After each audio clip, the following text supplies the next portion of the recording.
The storm had rolled into downtown Seattle around dusk, turning the sky a bruised shade of indigo. On the 45th floor of Cross Enterprises, the rain lashed mercilessly against the floor-to-ceiling windows, echoing like a warning drumbeat in the otherwise silent marketing department. Elena Wu sat alone at her desk, the glow of her screen lighting her face as she furiously made adjustments to the final slide of the Martinez campaign presentation. Her desk was cluttered with printouts, notes, and empty coffee cups that had long gone cold. The digital clock on the corner of her screen blinked 11:47 p.m. Everyone else had left hours ago. The echo of departing heels, the elevator dinging shut, and the fading office chatter were distant memories. Elena had remained behind. She always did, especially when it mattered. And this was everything. For 3 relentless years, Elena had clawed her way from junior associate to senior strategist in a department dominated by older men and rigid expectations. She'd made her mark, often quietly, always efficiently, and now she was the lead on a campaign that could win the firm a $50 million contract. The Martinez account. It was her shot, her chance at the promotion she'd dreamed of, senior marketing director role that had been dangled in front of her for the past 6 months. She pushed a strand of jet black hair behind her ear and squinted at the graphs. The data was solid, her insights sharp, but she still felt a pang of anxiety as she adjusted the headline font. It had to be perfect. Suddenly, the soft ding of the elevator broke the silence. Elena looked up, surprised. A tall figure stepped out of the elevator, the overhead lights casting a faint halo around him. Even at this hour, Daniel Cross, founder and CEO of the firm, looked composed and commanding. His dark tailored suit was crisp, though his tie hung loose and around his neck, and his thick chestnut hair was tousled like he'd run his hand through it too many times. Elena. His voice was low, smooth, and unmistakably tired. She instinctively minimized her personal email window, straightening in her chair. Her blouse had a faint coffee stain on the cuff, and her heels were under the desk. Kicked off hours ago. Mr. Cross, I was just putting the final touches on the Martinez presentation. Daniel walked closer, his presence wallowing the space. He settled into the empty chair next to her desk with a sigh. You know you don't have to call me Mr. Cross when it's just us, right? We've worked together for years, Elena. She offered a polite smile, but her heart was hammering. The way he said her name always did something to her. Daniel Cross wasn't just the boss, was the visionary who had built Cross Enterprises from a single-room office into one of the top marketing firms in the Pacific Northwest. He was sharp, intense, and almost intimidating. But tonight, something about him was different, a little more human. I didn't expect anyone to still be here, he added, leaning closer to glance at her laptop screen. The woodsy, expensive scent of his cologne drifted toward her. It was subtle, but Elena felt her pulse quicken. I wanted to get it just right, she said. This pitch could determine the direction of the company and mine. Daniel studied the slides, his brow furrowed. Your strategy for connecting to the Hispanic consumer segment is impressive. Smart insights. But, Elena tensed, but it's too polished, too perfect. She blinked. I thought that was the goal. He smiled, but it didn't quite reach his eyes. The Martinez family values tradition, relationships, authenticity. Your data is brilliant, but where's the human story? Elena hesitated. She hadn't planned to share her story. Tell me about your family, Daniel said. What? Tell me what shaped you. What values your parents passed down. That's what the Martinez family will respond to. Show them that we understand what matters to them. Family, hard work, sacrifice. At first, Elena hesitated, but something in Daniel's earnest, vulnerability her. So she spoke. She told him about her parents, who had immigrated from Taiwan with nothing but faith and fire in their hearts. About her father juggling 3 jobs to put food on a table. About her mother's unshakable belief that education was the key to freedom. And as she talked, something shifted between them. Daniel listened, not the way most people in power listen waiting to speak, but truly listened. He nodded, asked questions, scribbled notes on a sticky pad. "We'll build the presentation round this," he said eventually. "Your story. It'll be the bridge." The clock crept toward 2 a.m., and they had migrated to the conference room. Documents and mock-ups sprawled across the table like a battlefield of ideas. They worked in rhythm, occasionally trading glances. Elena caught herself smiling, and he noticed. "You know, I never wanted to be the kind of man who lives in his office," Daniel admitted quietly. "But somewhere along the line, I convinced myself that success meant solitude." Elena glanced up. "And now I'm not so sure." They paused. The room was too quiet, too charged. He moved closer to her, his hand brushing hers as he reached for a chart. The contact sent a bolt of electricity up her arm. "Elena," he said, his voice low. She looked up, their eyes locked, and in that moment, all the silent tension of 3 years working side by side collapsed into something irreversible. "We shouldn't," she whispered. "Shouldn't pretend anymore. Shouldn't ignore what's been growing between us." And then he kissed her. It was soft,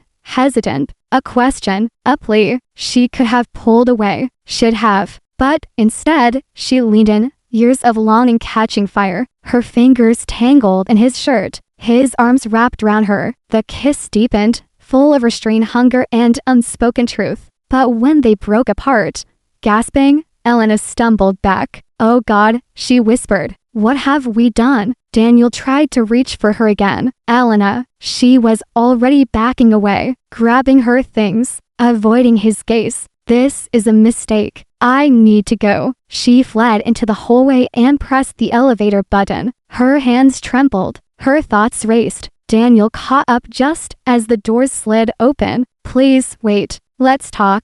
"There's nothing to say," she said, stepping in. But just as the doors began to close, his hand shot out, stopping them. He stepped in. Then he pressed the emergency stop. The elevator shuddered to a halt between floors. He turned to her, jaw set. "I'm not letting you walk away from this." Her heart pounded. The hum of the elevator's machinery was the only sound between them. "There is no this," she insisted. "Then explain that kiss. Explain why you're the last person here every night. Explain why we can't stop looking at each other in meetings." She looked down, couldn't answer. Daniel moved closer, his voice a whisper now. "I've built a company from nothing. I've faced boardrooms full of sharks, but none of that scares me the way losing you does." Elena's breath hitched. "I'm in love with you, and I think you feel the same." She couldn't stop the tears from forming. "You're mine, Elena," he whispered, brushing her cheek. "And I'm yours." She didn't answer, and when he finally restarted the elevator,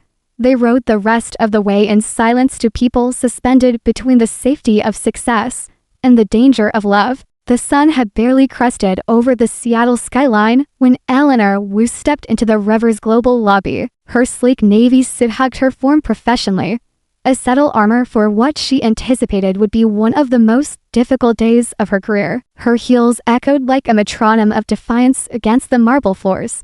But inside, her nerves buzzed with uncertainty. 2 weeks had passed since the night everything changed since the elevator stopped between the 15th and 16th floors, and Daniel Cross confessed he was in love with her. And in the days that followed, Elena's world had been torn at the seams. She had resigned, not because she regretted the kiss, but because she feared what it would cost her, her reputation, her career, everything she'd worked so hard to build. Daniel had tried to stop her, had begged her to stay, but the rumors were already spiraling. Her resignation, neatly typed and signed, had left him stunned and speechless. Now, 2 weeks later, she was back in the building, yet as a marketing executive, but as a visitor, a consultant, temporarily contracted for a new project through an external firm. And yet, her heart thudded in her chest like it belonged to someone stepping into enemy territory. In the marketing wing, the tension was palpable. Employees who once greeted Elena with warm smiles now exchanged quick glances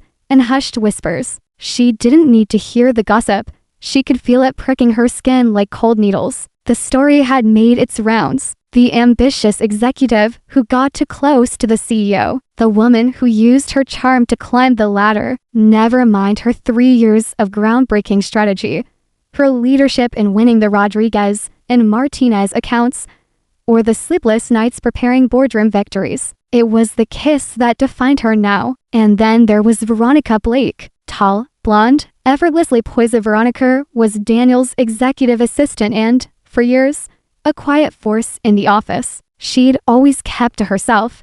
But since Elena's resignation, Veronica had taken on a strange intensity. Her polite facade had become icier, her interactions barbed with unspoken judgments. As Elena entered the glass-walled conference room for the first team check-in, Veronica passed her without a word. Elena noted the flicker of disdain in her eyes, but she pressed on. Across the building, in the executive suite, Daniel Cross leaned forward at his desk, rubbing his temples. Since Elena's resignation, his focus had fractured. Meetings blurred, numbers failed to move him. His usually sharp instincts dulled with each passing day. He missed her, not just her presence, but her ideas, her questions, her ability to call him out without fear. He missed the spark she brought into every room, the fire in her eyes when she fought for her vision. He had built Rivers Global with discipline and clarity. He knew how to win, but with Elena, he realized he hadn't prepared for what came after winning, what came when love disrupted logic. His phone buzzed. Mr. Cross, Veronique's voice said,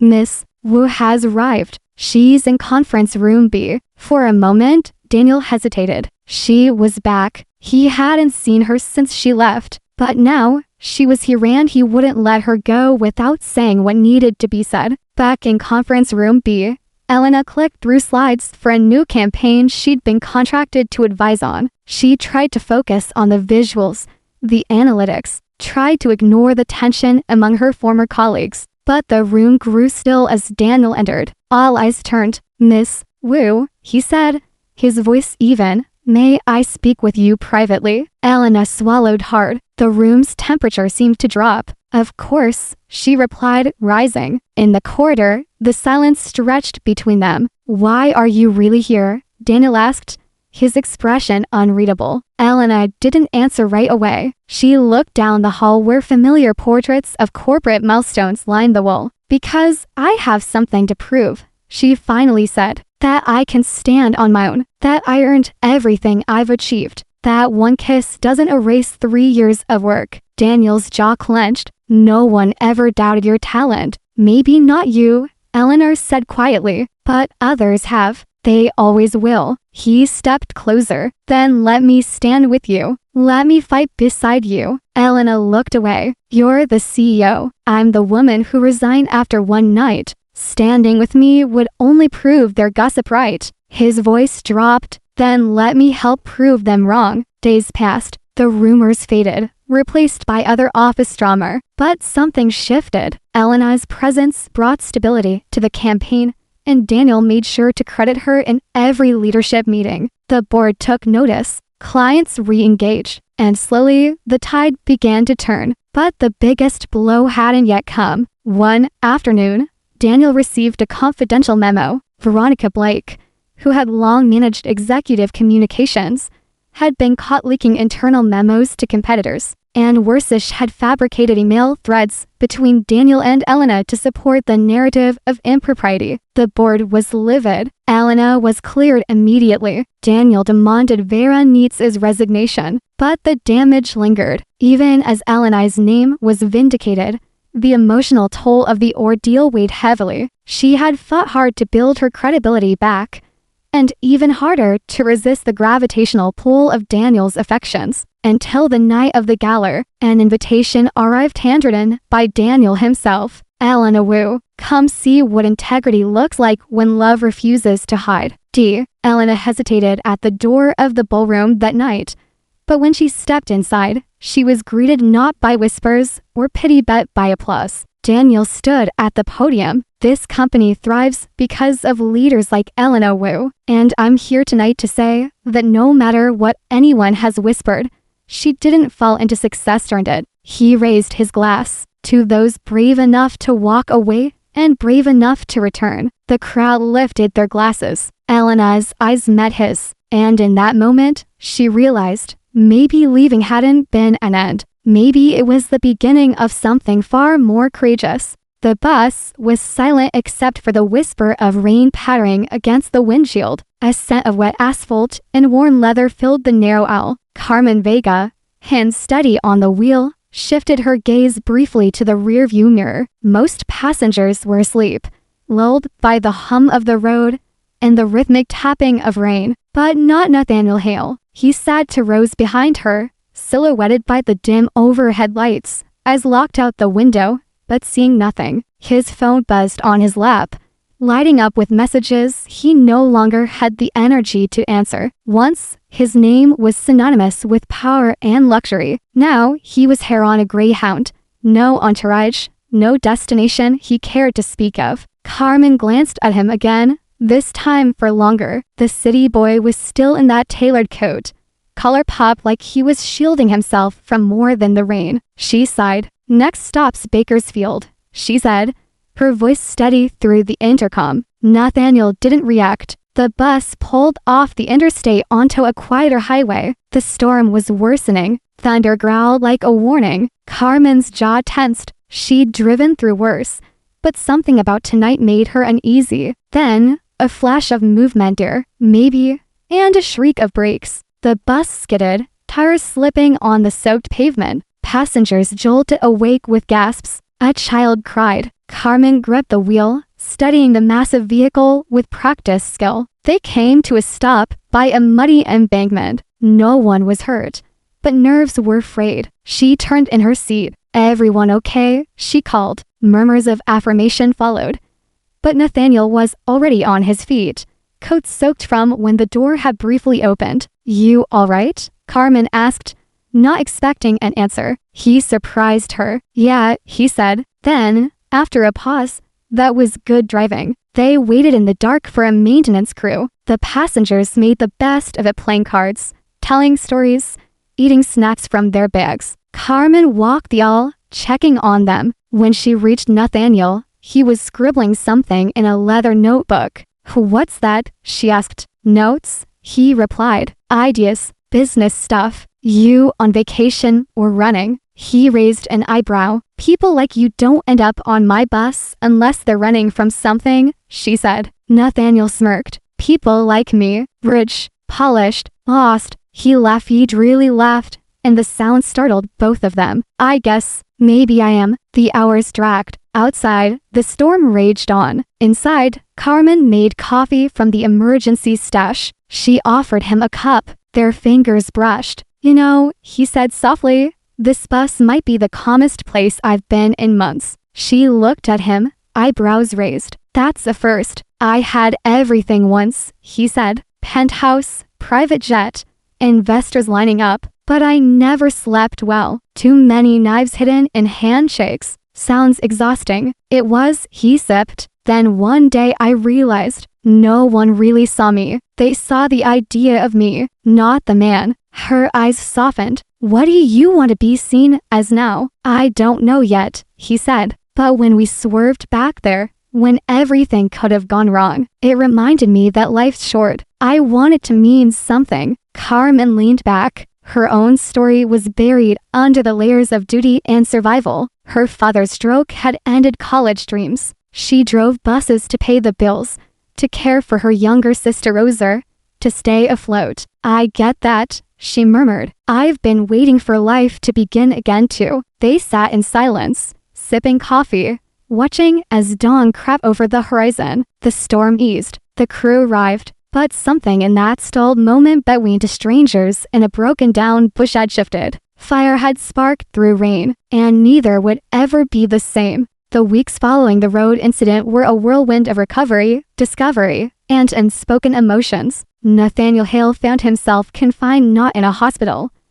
but in Carmen Vega's tiny yet vibrant second-story apartment overlooking East Side Avenue. The apartment had no elevator and no spare bedroom, but it had character and warmth and a view of life that Nathaniel had never seen before. From his perch on the worn beige couch, he could hear the sounds of the neighborhood everyday children playing stickball, tamale vendors shouting orders in Spanish, an elderly neighbor arguing with her radio announcer. At first, he hated it. Then he began to miss it when it grew quiet. Carmen's world moved fast. She worked double shifts at the bus depot while attending night classes to complete her degree. Rosa, her younger sister, juggled high school and part-time work at the corner bodega. And now, they both also had a billionaire in their living room albeit a grumpy, injured one who didn't know how to boil water. Nathaniel tried to help in the ways he could. He answered emails using Carmen's outdated laptop,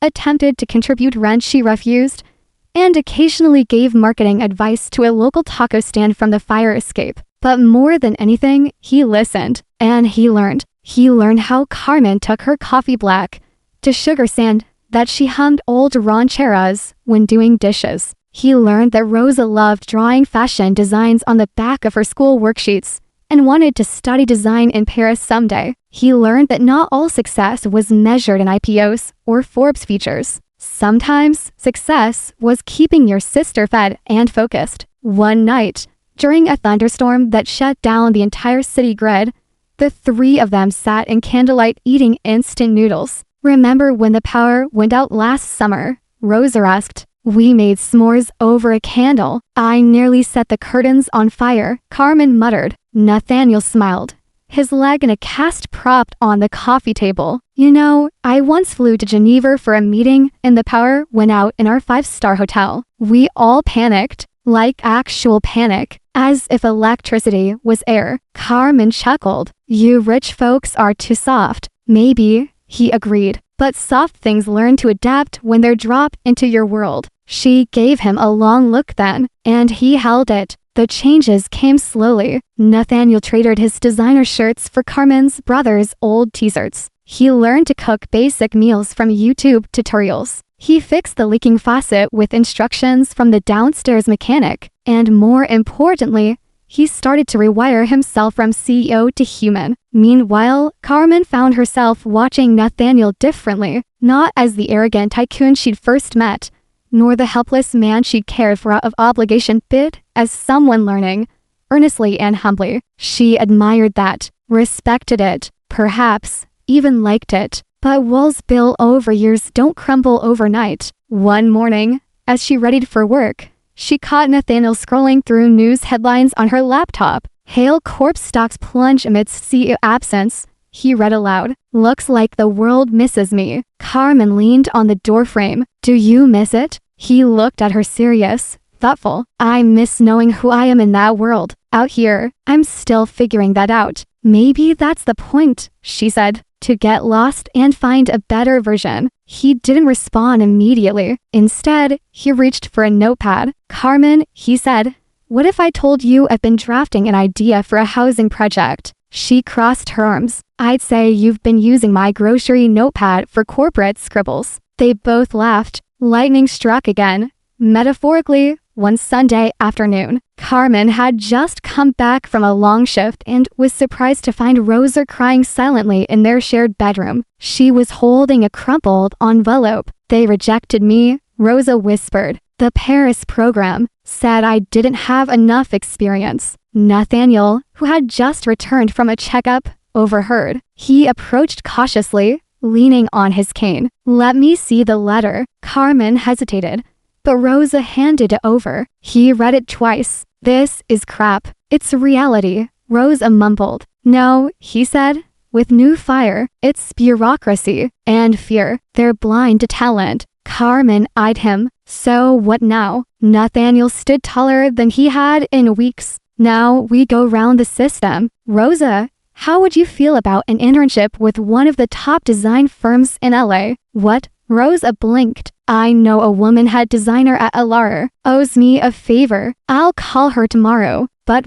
He looked at her, then at Carmen. "Because someone once gave me a shot, and I never forgot it." That night, Carmen leaned against the doorframe of the living room as Nathaniel scribbled contact names into her grocery notepad. "You didn't have to do that," she said softly. "I know. You're changing." He looked up at her. "I hope so." Silence stretched between them, a charged silence. Then Carmen whispered, "Sometimes I'm scared of how fast it's happening." "Me too," he replied. "But maybe that's how lightning works. It doesn't wait for permission." And with the city's lights flickering outside, thunder rolling in the distance, and a heart between them that had grown strong enough to bear weight, the Tycoon and the driver stood facing the storm, not against each other, but side by side. The morning sun filtered through Carmen's thin window curtains, casting delicate slivers of gold over Nathaniel's face. For the first time in weeks,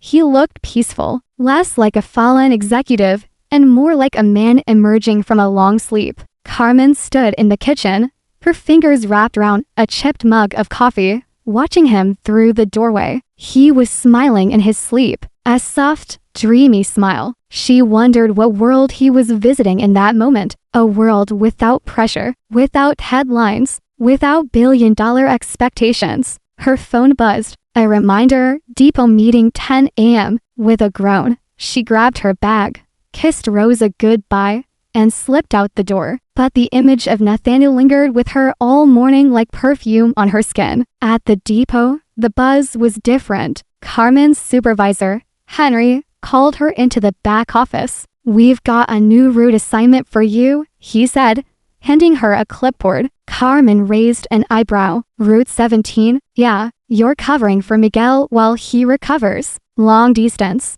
3 days on the road. Round trip." She hesitated. That route was notorious for its long hours, unpredictable stops, and overnight travel. "I know it's sudden," Henry said, "but there's a bonus if you can swing it. We're sure-handed, and I trust you." 3 days. Away from Rosa, away from Nathaniel. She nodded. "Okay, I'll do it." That evening, Carmen broke the news at dinner. "I'm leaving for 3 days. Route 17. Nathaniel blinked. "Isn't that the overnight line?" "Yeah." "You okay with that?" "I don't have a choice," she said flatly. "Bills don't wait." Nathaniel nodded, then lowered his gaze. "I'll look after Rosa. She doesn't need looking after." "I know, but maybe I do." Their eyes met, that quiet energy again. The morning she left, Rosa handed her a wrapped sandwich and whispered, "Don't worry about us. We've got this." As Carmen boarded the empty bus and started the ignition,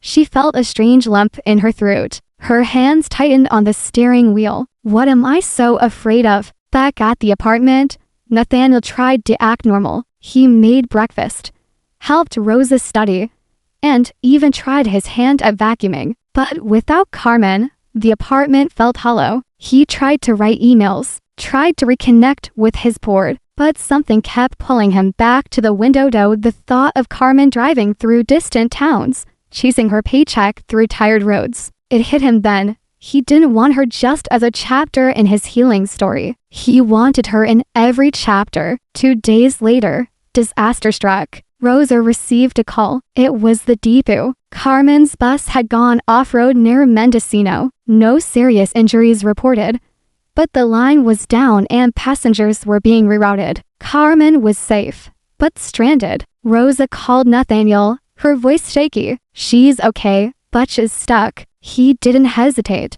"Pack your things. We're going to get her." 3 hours later, in a borrowed sedan and with a printed map on the dashboard, Nathaniel and Rosa were speeding down the highway. The GPS cut out to towns before Mendocino, but Nathaniel didn't stop. He followed Rosa's intuition and the signs that said Route 17. They found her at a roadside diner, surrounded by stranded passengers and paper coffee cups. Carmen's eyes lit up when she saw them. "You came," she whispered. "Of course," Nathaniel said, pulling her into a hug. "Always." The ride home was quiet, but not awkward. Rosa slept in the back seat. Carmen leaned against the window, watching the trees blur past. "I thought about a lot on that bus," she said. "Yeah, about dreams, sacrifices, about who we're becoming." Nathaniel nodded. And I think I'm scared of loving you." He reached for her hand. "Me too,"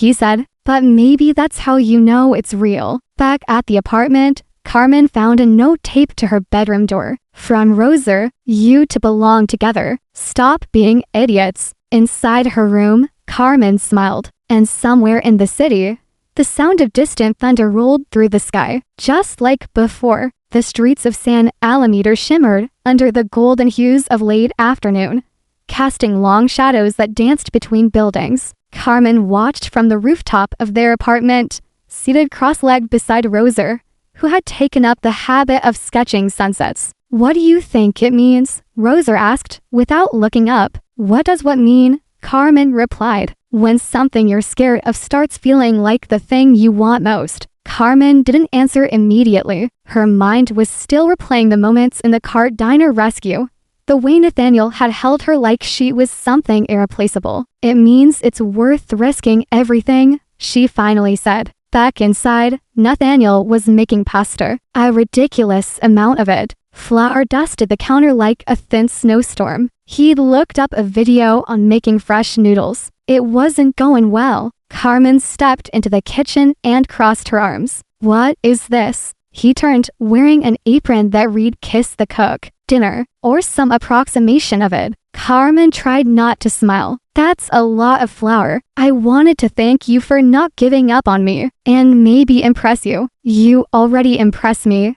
Nathaniel. Just not with your cooking." They laughed, and something warm settled between them. Later that night, as Rosa slept, and the city outside hushed to a lull, Carmen found Nathaniel on the fire escape. He was shirtless, the moonlight illuminating the hard lines of his chest, but there was a vulnerability in the way he stared into the distance. "Everything okay?" she asked. He nodded. "I've been thinking about going back, rebuilding what I lost." The company's board reached out again. Carmen leaned against the frame. "And what do you want?" "I want to build something that's not just about profit, but I also want you and Roser. I want us." "You're talking about two different worlds, Nate. You can't drive a bus and be a CEO." "Maybe not, but maybe I can redefine what being a CEO looks like." She raised an eyebrow. "You're serious?" "Dead serious." The next day, Nathaniel did something no one expected. He showed up at the Rivers Holdings headquarters, in jeans and a button-down, no tie, no assistant, no fanfare. He walked into the boardroom where suits outnumbered sincerity 10-1. "I'm not here to reclaim a title," he began. "I'm here to offer something better, vision, humanity, purpose." Some smirked, others listened. I found myself at the back of a city bus,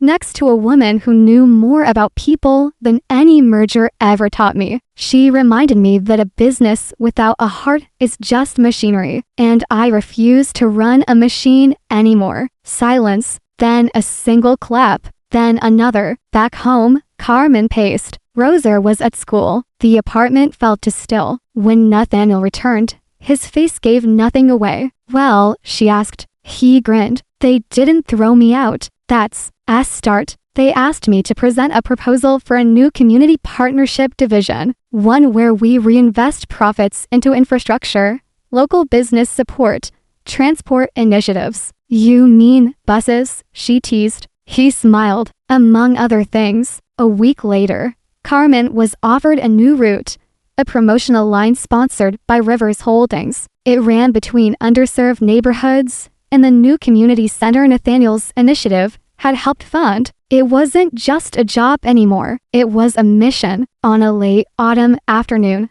Nathaniel picked Carmen up at the end of her shift. He had flowers, not roses this time but wildflowers, unruly and radiant. He knelt by the side of the bus. "Marry me," he said simply. Carmen's heart caught in her throat. No tuxedo, no elevator stops either. He grinned. She looked down at him, her eyes filling. "Yes," she whispered. The wedding took place under an open sky, on the very lot where Carmen used to park her bus. Rows of folding chairs faced a modest arbor adorned with flowers wild and unpredictable, just like their story. Roser walked down the aisle first, clutching a bouquet twice her size, her steps tentative but proud. The guests, a collection of transit workers, former execs, community advocates, and curious strangers, all stood when Carmen appeared. She wore a dress she never thought she'd own, simple silk, no frills, fitted just enough to let her walk confidently. Nathaniel stood waiting beneath the arbor, his tie askew and eyes wide with wonder. As she approached, Carmen caught his whispered breath. God, you're beautiful. The ceremony was short, honest, no pretense. Do you, Nathaniel James Archer, take Carmen Elise Navarro, single mother, bus driver, the woman who made you feel human again, to be your partner in this wild, crazy life? I do, with all I am. Do you, Carmen, take this stubborn, brilliant, flower-dusted ex-billionaire to be yours in whatever comes next? I do. Their kiss was met with applause, the cheers of people who knew that fairy tales sometimes rode the city bus. The honeymoon wasn't a Tuscan vineyard or a Maldives resort. It was a week in a refurbished Airstream trailer parked by the coast, waves crashing nearby, the stars unpolluted by city lights. They cooked together over campfires. Carmen read novels aloud while Nathaniel traced constellations with his fingers. Rosa joined them midweek, delighting in the freedom of beachcombing and marshmallow roasting. And every night, before they slept, Nathaniel whispered, "Thank you for that rainy morning." A year passed. Then too, Carmen stood in front of a classroom, pointer in hand, beside a projector slide that read, "Community Transport and Social Equity." So, she said to the class of future urban planners, "The next time you see a city bus, I want you to remember, it's not just metal and wheels. It's possibility. It's connection. It's someone's lifeline." Applause followed. Nathaniel had taken a part-time teaching position at the business school across campus. They'd bought a small craftsman house a few blocks away, with a front porch swing and a stubborn lawn. Rosa, now 9, loved it. She started a community garden in their backyard and named each tomato plant after cartoon characters. Life wasn't a fairy tale. It was better, it was real. One night, Carmen found Nathaniel in their garage, tinkering with a rusted bike. "What are you doing?" "Fixing up a donation," he said, wiping grease on his jeans. "Kid down the street could use some wheels." She watched him, this man who once measured life in stocks and shareholder returns, now counting meaning in gears and spokes. He looked up. "You thinking about the bus again?" She nodded. "Sometimes I miss it. The route, the people. Then let's bring it back." She laughed. "You want to buy a bus?" "No," he said. "I want to build a non-profit fleet community rides for underserved areas, with you leading it." Her heart stuttered. "You're serious?" "Always." 6 months later, Carmen stood beside a gleaming electric city bus. On its side, in bold teal letters, it read, "The Navarro Line, driven by purpose." Next to her, Nathaniel held a pair of oversized scissors. "Shall we?" he asked. She smiled, and together they cut the ribbon. In the crowd, Rosa cheered the loudest. As the bus took its maiden route carrying elderly passengers, students, and single moms across the city, Carmen sat at the wheel, Nathaniel beside her. "Where to next?" he asked. She looked in the mirror, saw Rosa waving from the back seat, and answered, "Anywhere, everywhere." The road ahead was open. The route was theirs to choose. The end.